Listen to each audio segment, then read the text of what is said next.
இருக்கிறதுக்கு தலை பிளஸ் 8ஆம் இடத்துக்கு அதிபதி. எங்கெல்லாம் முந்திரி கொட்டையாட்டு பேசுறாங்களோ மண்டையில ஒரு கொட்டு விழுகுதா? விழுகுதா? ஏன் விழுகுது? தலைப்பகுதி செவ்வாய் ஆட்சியா இருக்கு, கொட்டி எங்க விழுகுது? 8ஆம் இடம். கீழே சுத்தி ஒரு சுத்து வந்துச்சுன்னா யாருக்கா கொட்டுறா? வீட்டுல அப்பா அம்மா, அம்மாவை தாண்டுது, அப்பாவை தாண்டி தானே இங்கிட்டு வரும். ஒரு ஆபீஸ் அலுவலகம் முதலாளித்துவம் வருமா? அப்போ எந்த இடம் இதெல்லாம் தாண்டி வரும்போது எந்த இடம்னு ஒரு விஷயம் இருக்கா? செவ்வாய் என்ன பண்ணுங்க? அதிரடியா. சூரியன் அதிரடி, அதை விட முந்திரி கொட்டை யாரு? செவ்வாய். இந்த சூரியன் மதிப்பு, மரியாதை, கௌரவம், போல்னஸ், அப்படியே ஸ்ட்ரிஃபா கொஞ்சம் போட்டு தேய்ச்சி அயன் பண்ண இப்படிதான் இருப்பேன், இப்படி குனிய மாட்டேன். யாரு? சூரியன். செவ்வாய் அப்படி கிடையாது, அவசர கொடுக்குதானே தவிர இந்த அமைப்புகள் அங்க இருக்காது பெரிய அளவுல. ஆனா அவனே 1-8 குழிய தோண்டி தானே போய் படுத்துக்கணும். எதிரி வேற யாருமே இவங்களுக்கு தேவையில்லைன்ற ஒரு விஷயத்த ஏற்படுத்தும். ஆனா மைனஸ் மட்டும் சொல்ல கிடையாது, பிளஸ் இருக்கு, பாத்துருவோம். சரியா? பயந்துராதீங்க. என்னடா இவங்க லேடிஸ் வந்துட்டு சும்மா மைனஸே பேசுறாங்க. ஏன்னா இந்த காலகட்டத்துல பாதிப்புகள் அதிகமாயிடுச்சு நவீன காலகட்டங்கள்ல. அப்போ ஒண்ணுமே இல்லை, அம்மியில அரைச்சு சாப்பிட்டோம், உணவு முறைகளை எந்த நோய்வாய்ப்படல, நல்லா இருந்தோம், ஆரோக்கியமா இருந்தோம். அதே மாதிரி கம்யூனிகேஷன்ஸ் பெரிய அளவுல கிடையாது, பாதிப்புகள் ரொம்ப குறைவா இருந்துச்சு. ஆனா இப்ப அப்படி இருக்குதுங்களா? சொல்லுங்க பார்க்கலாம். நம்ம வீட்டை விட்டு வெளியில போனாலே திருப்பி வர்றது உறுதி இருக்கா? கம்யூனிகேஷன் வளர்ந்துருச்சு. அதே மாதிரி எவ்வளவுக்கு எவ்வளவு வளர்ச்சிகள் இருக்கோ அவ்வளோக்கு அவ்வளோ பாதிப்பும் இருக்கு. அப்ப நம்ம சேஃபா இருக்கணும் இல்லையா? உணவு முறைகளையும் எவ்வளவு மாற்றங்கள் இருக்கு இல்லைங்களா? அதனாலதான் ரொம்ப பார்த்து பார்த்து பண்ணுங்க. எவ்வளவு பாதிப்பு, எத்தனை பிரச்சனை தெரியுங்களா? நம்ம ஒவ்வொரு ஜாதகத்தையும் எடுக்கும் போது கிட்டத்தட்ட நான் பார்த்த ஜாதகம் பல ஆயிரம் ஜாதகம் பார்த்தாலும் கூட ஒவ்வொரு ஜாதகம் ஒரு விஷயத்த சொல்லி கொடுத்துட்டு தான் போதும். ஒவ்வொரு வாடிக்கையாளரும் எங்களுக்கு குருவாக தான் இருக்காங்கன்னு சொல்லணும். ஏன்னா ஒவ்வொரு ஜாதகமும் தனித்தன்மை வாய்ந்த ஜாதகம். பல கோடி மக்கள் இருந்தாலும் கூட இறைவன் படைப்பில் ஒரே வயிற்றில் பிறக்கக்கூடிய இரட்டை குழந்தை வாழ்க்கையே மாறுபடுது இல்லையா? அப்போ எவ்வளவு மாற்றங்கள் இந்த உலக நடப்புகள்ல இருக்கு இல்லையா? செம்மையா இருக்குதுங்க. நிறைய கோடிக்கணக்குல ஜோதிட ரீதியா பேசணும்னா பேசிக்கிட்டே இருக்கலாம், டைம் தான் பத்தாது. சரி, செவ்வாய் இவரோட திசை எவ்வளோ? 7 வருஷம் இல்லையா? சரி, 7 வருஷத்துல பகுதி வருஷம் முன்ன ஒரு மாதிரி பின்ன ஒரு மாதிரி நம்ம சொல்லுவோம். ஒரு திசை ஆரம்பிச்சிருச்சு அப்படின்னா அந்த பலன்கள் சூரியனும் செவ்வாயும் முதலே கொடுத்துருவாங்க அப்படின்ற ஒரு விஷயம் வரும். இந்த செவ்வாய் திசை ஆரம்பிக்கும் போது நம்ம உடல் பகுதியில் இருக்கக்கூடிய தசைகள்ல மூட்டு செவ்வாங்க, ரத்த உறவு, எல்லாருக்கும் பிடிச்ச உறவு. நீ என்ன சொல்லுவோம் நம்ம? அண்ணன் தம்பி சகோதரத்துவம் எல்லாருக்கும் பிடிக்கும்ல. சகோதரத்துவம் இருந்துச்சு அப்படின்னா தான் நமக்கு பலமா இருக்கும், நமக்கு அற்புதமான ஒரு போனஸ் கொடுக்கக்கூடிய விஷயம். பெண்களுக்கு கலஸ்திரக்காரகன். அப்ப செவ்வாய் எவ்வளவு முக்கியம், மங்களக்காரகன்ங்க. ஆனா செவ்வாய் பார்த்தாலும் கொஞ்சம் பயம் இருக்கும், ஆனால் இவர் தான் மங்களக்காரகன். ஒரு மங்களம் உருவாக குரு எப்படி முக்கியமோ அதே அளவுக்கு செவ்வாயும் முக்கியம். ஏன் மங்களக்காரகன்? ஏன் குருவை சொல்றோம், செவ்வாயை சொல்றோம், சூரியனை சொல்றோம்? காலச்சக்கரத்துக்கு தர்ம வீட்டு அதிபதியா இருக்கக்கூடிய செவ்வாய், சூரியன், குரு இல்லையா? இவங்க எல்லாம் எதுவா இருந்தாலும் ஓப்பனா பேசிட்டு போயிட்டே இருப்பாங்க. உள்ள ஒண்ணு வெளியில ஒண்ணு இருக்காது. சரியா இருந்தாலும் தப்பா இருந்தாலும் டைரக்டா வெளிப்படுத்திட்டு போயிட்டே இருப்பாங்க. ஆனா அவங்க உங்க காரக ரீதியான ஸ்பெஷாலிட்டி தனித்துவமா இருக்கும். இவங்க அவசர அவசரமா பேசுவாங்க, இவங்க போல்னஸா கொஞ்சம் அதிகாரத்தோட பேசுவாங்க. இவங்க யார் எந்த வேலை செஞ்சாலும் ஒத்துக்க மாட்டாங்க, அவங்கள ஏதோ செய்யணும். இது வேற லெவலு. எல்லாத்தையும் நம்ம பார்த்துடலாம். சரிங்களா? சரி, இந்த 7 வருஷத்துல நடக்கக்கூடிய செவ்வாய் தசை வரும்போது கண்டிப்பா ரத்த உறவுகள்ல பிரச்சனை வருங்க. சொத்து ரீதியான பிரச்சனைகள் கம்பல்சரி உருவாகும். ஏன்? எந்த வீட்டுல செவ்வாய் இருந்தாலும் எந்த லக்னமா வேணா இருங்க, சரியா? இந்த வீட்டுக்கு அதிபதி தான் இந்த வீட்டுக்கு அதிபதி. திருமண ஸ்தானம்னு சொல்லக்கூடிய 7ஆம் வீட்டை தாண்டின வீடுதான் இந்த 8வது வீடு இல்லையா? அப்போ கூட பிறந்த உறவுகளாகவே இருந்தாலும் கூட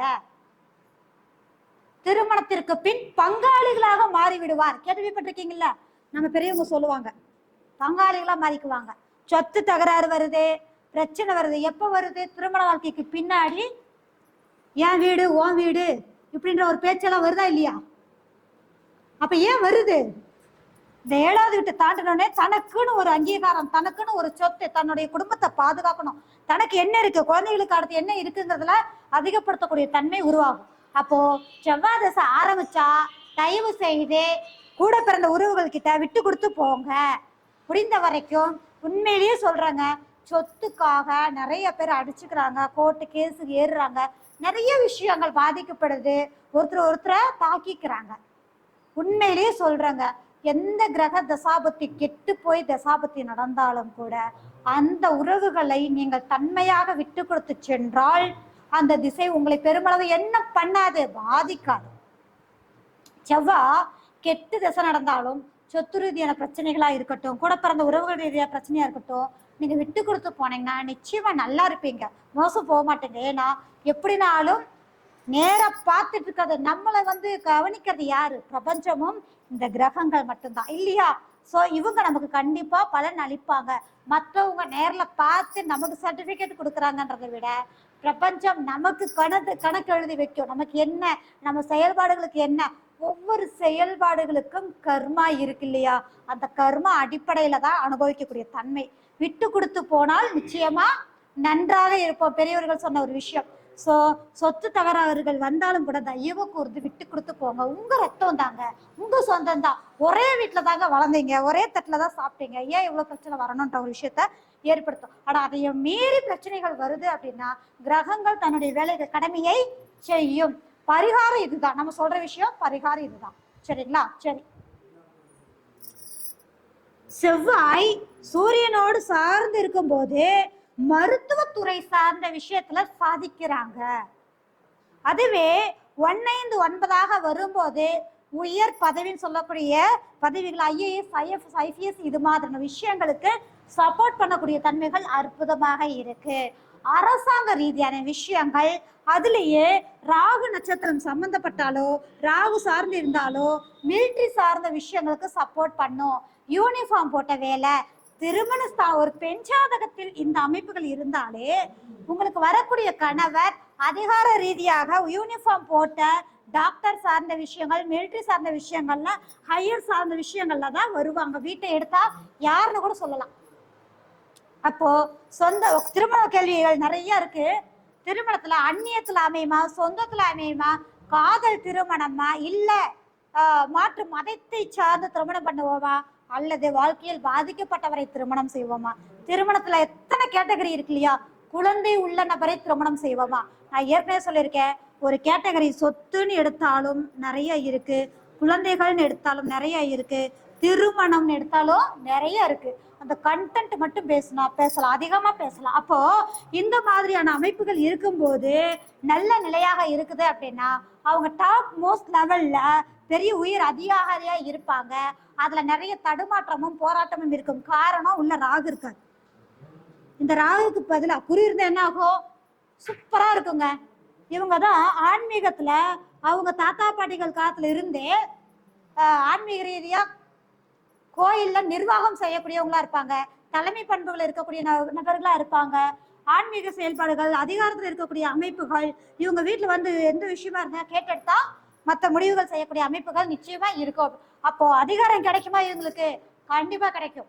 பாதிக்கப்படும் போது பிரச்சனைகளோட தாண்டி கண்டிப்பா கிடைக்கக்கூடிய தன்மை இருக்கு. எதை செஞ்சா கிடைக்கும்ன்றத நம்ம சொல்ல முடியும். சரியா? சூரியன் செவ்வாய் சம்பந்தப்படும் போது முதல் குழந்தைக்கும் இவங்களுக்கும் சொத்துக்கும் பிரச்சனை ஏற்படுத்தக்கூடிய தன்மையை உருவாக்கும். சரி, செவ்வாயும் சந்திரனும்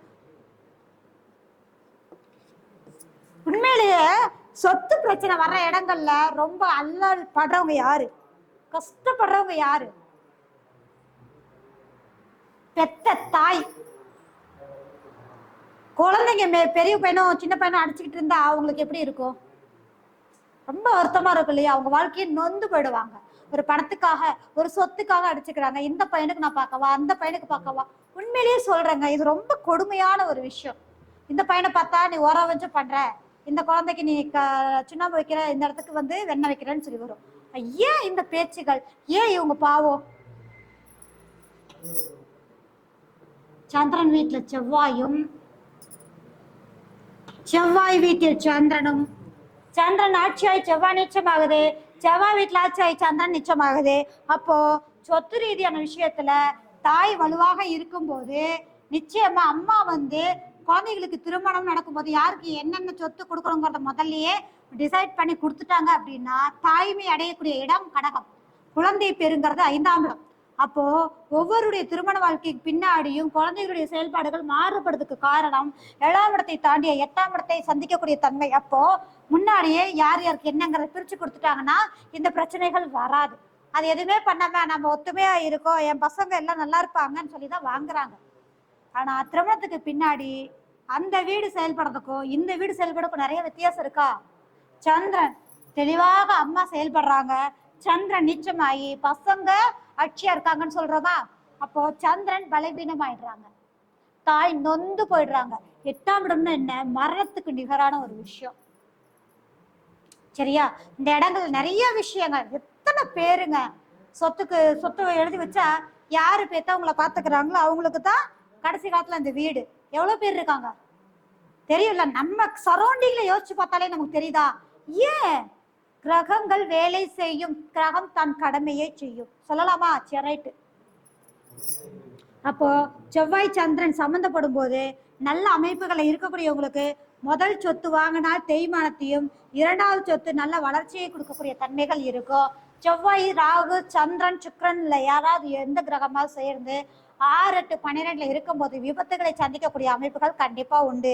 விபத்து 9 கிரக அடிப்படையிலே உண்டு.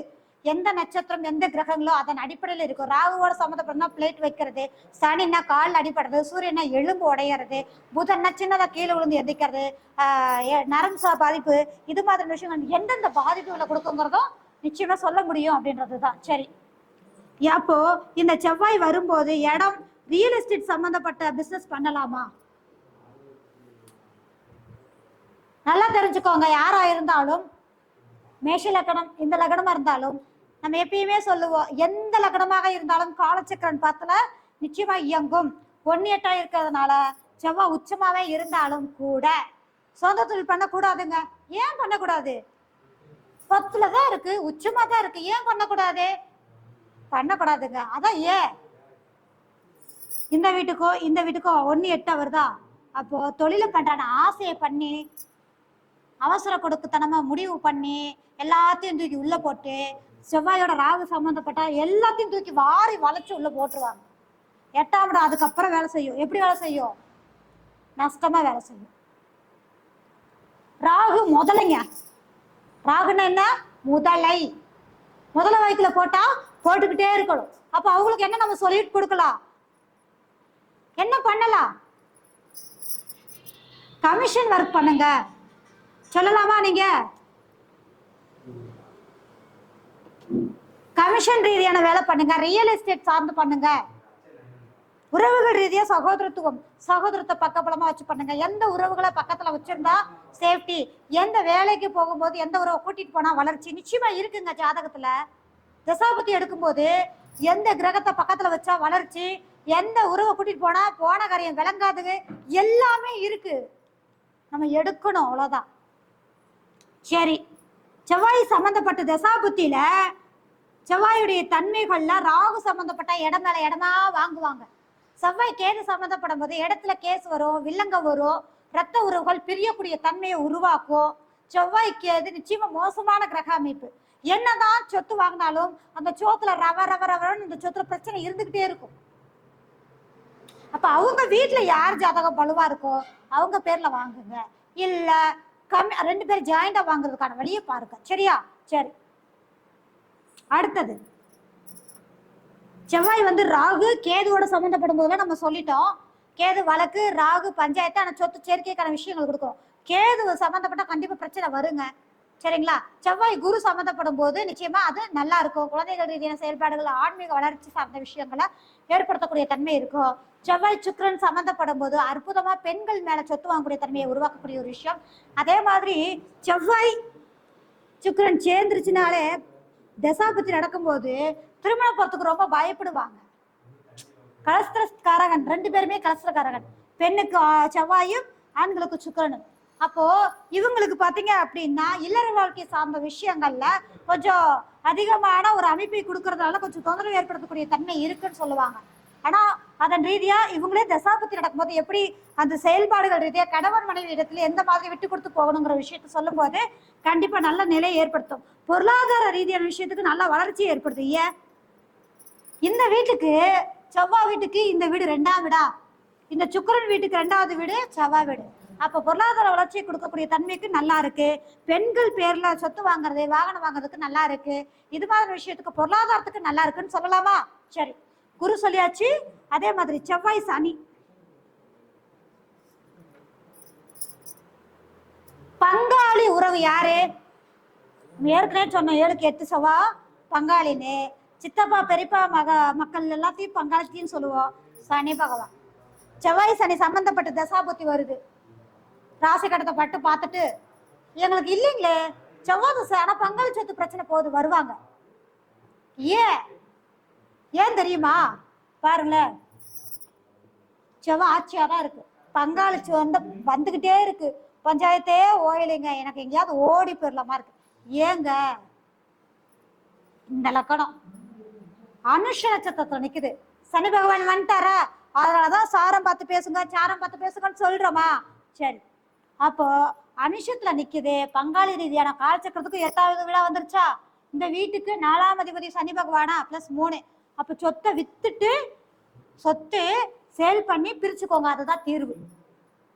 அப்போ செவ்வாய் சனி சம்பந்தப்பட்டா நம்ம பங்காளி பிரச்சனை வரப்போதுங்கோ.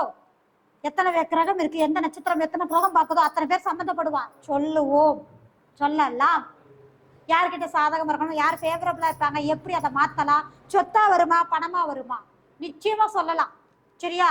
அப்போ செவ்வாய் சனி சம்பந்தப்படும் போது தசை நாறுகள் சார்ந்த விஷயத்துல தொந்தரவு கொடுக்கக்கூடிய தன்மை, அந்த உடம்புல பலகீனம் ஏற்படுத்தக்கூடிய நீண்ட நாள்னு சொல்லக்கூடிய அமைப்பு சனி பகவான். அப்ப இந்த பாதிப்புகளை ஏற்படுத்தக்கூடிய தன்மையை உருவாக்கும். சரி, அடுத்தது செவ்வாய் எல்லா கிரகத்தோட பாத்திரமா, சூரியன் சந்திரன் செவ்வாய் சுய நட்சத்திரம் வாங்கினாலும் சொந்த தொழில் பண்ணக்கூடாதுன்னு நம்ம சொன்னதுக்கான காரணம் என்னன்னு பார்த்துட்டோமா? சரி, அடுத்தது செவ்வாய்க்கு அடுத்தது கிட்டத்தட்ட பார்த்தீங்கன்னா குருவோட சேர்ந்தால், சுக்கிரனோட சேர்ந்தால், சனியோட சேர்ந்தால், ராகு கேதுவோட சேர்ந்தால், இந்த மாதிரி சுக்கிரனோட சேர்ந்தால் எல்லாமே நம்ம பார்த்தாச்சு. அடுத்த தசாபுத்திகளை நம்ம பார்க்கலாமா? அப்போ செவ்வாய் தசை வரவங்கள எவ்வளவு எதிர் சாதகமா இருக்கணும், முதலீடு போடக்கூடாதுன்னு தெரிஞ்சுக்கிட்டீங்களா? உறவு முறைகளை விட்டு கொடுக்கணும், அவசரப்படக்கூடாதுன்னு தெரிஞ்சுக்கிட்டீங்க இல்லைங்களா? ஏன்னா உண்மையிலேயே சூரியன் தப்பு பண்ணாலுமோ ஒத்துக்காதுங்க. சூரியன் குரு தப்பு பண்ணாலுமோ ஊசி மொழிகிட்டு இப்படியே ஸ்டிப்பா இருக்கும். ஆனா செவ்வாய் தப்பு பண்ணாலும் அவசரப்பட்டு ஒரு லொட பேசிடும். 2ஆம் இடத்துல செவ்வாய் இருந்துச்சுன்னா பேசிக்கிட்டே இருப்பாங்க, சூடா இருக்கும், பேச்சுக்கள் வந்துகிட்டே இருக்கும். செவ்வாய் அதனுடைய தார்க்கம், அதனால செவ்வாய் தோஷம் கேள்விப்பட்டிருக்கோமா? செவ்வாய் தோஷம் அது தனி கேட்டகரி, நம்ம அதுக்குள்ள போக வேண்டாம். சரியா? சரி, அப்போ இந்த செவ்வாய் அவசரப்படும், எடுத்தவங்க அவுத்தோன்னு செய்யணும், எதுவா இருந்தாலும் உடனே நடக்கணும், உடனே நடக்கணும். அது செவ்வாயுடைய தன்மை, அது ஒண்ணுமில்லை. ஆனா ஒண்ணு நல்லா புரிஞ்சுக்கோங்க, செவ்வாய் கிட்ட எந்த கிரகத்திட்டும் இல்லாத ஒரு தனி சிறப்பு என்ன தெரியுமா? தப்பு பண்ணாலும் மன்னிப்பு கேட்டுருங்க. அந்த இடத்துல எத்தனை பேரா இருந்தாலும் நான் தப்பு பண்ணிட்டேன், நம்ம என்ன மன்னிச்சிருங்கன்னு போய் சொல்லும். சூரியன் குரு சொல்லாது. அப்ப இதுல எவ்வளவு வித்தியாசம் இருக்கு பாருங்களேன். ஒவ்வொரு கிரகத்துடைய தன்மைகளையும் அந்த வீட்டையும் காரக பலன்களையும் நட்சத்திரம் திசா புத்தி இது எல்லாம் எடுத்து பார்க்கும்போது அவ்வளவு சுவாரஸ்யமா இருக்கும், அப்படியே ரசிக்கலாம். ஒவ்வொரு விஷயங்களும் பார்த்தீங்க அப்படின்னா அவ்வளோ தன்மைகள் கோடி கணக்குல கொட்டி இருக்கு. அப்போ செவ்வாய் திசாபத்தி நடக்கக்கூடிய நபர்கள் உறவுகளிடையே கவனமா இருங்க, தயவு கூர்ந்து தாய் உறவுக்கு முக்கியத்துவம் கொடுங்க. தாய் உறவை மதிக்காமல் இருக்கிறது, தாயை இழக்கக்கூடிய தன்மை இந்த செவ்வாய் திசையில தான் வருது. அவங்க மனம் நொந்து போகக்கூடிய தன்மை. என்ன காரணம் நம்ம பார்த்தோமா? சோ உறவுகள் ரொம்ப முக்கியம், உறவுகளை பலப்படுத்திக் கொள்வது ரொம்ப ரொம்ப முக்கியன்ற ஒரு விஷயம்தான். சரிங்களா? ஆனா அந்த உறவுகள் ரொம்ப நம்ம கட்டுக்குள்ள இல்லாம இருந்து போறாங்கன்னா அதை எப்படி நம்ம கொண்டுட்டு வரணுங்கிறத அதிரடியா தான் சொல்லணும்னா கண்டிப்பா அதிரடியா தான் நம்ம பதில் சொல்லி ஆகணும். நம்ம கீழே போனா அதுக்காக ஏறி மேல போயிடுவாங்கன்ற ஒரு கேட்டகரி இருக்கு இல்லையா? சோ எப்படி செயல்படணுங்கிறது உங்களுடைய ஜனன ஜாதகம் தான் பண்ணும். இந்த 9 கிரக திசாபுத்தியை பத்தி நம்ம பேசிட்டு இருக்கோம். ஃபைனல்ல திருமணம் சார்ந்த கேள்விகள் நீங்க கேட்டிருக்கீங்க, நிச்சயமா அதுக்கு பதில் சொல்லிட்டு தான் இந்த லைவ் நான் முடிப்பேன், கவலைப்பட வேண்டாம். சரிங்களா? சரி, அடுத்த கிரக திசைக்கு போயிடலாமா? ராகு திசை போயிடலாமா? சரி,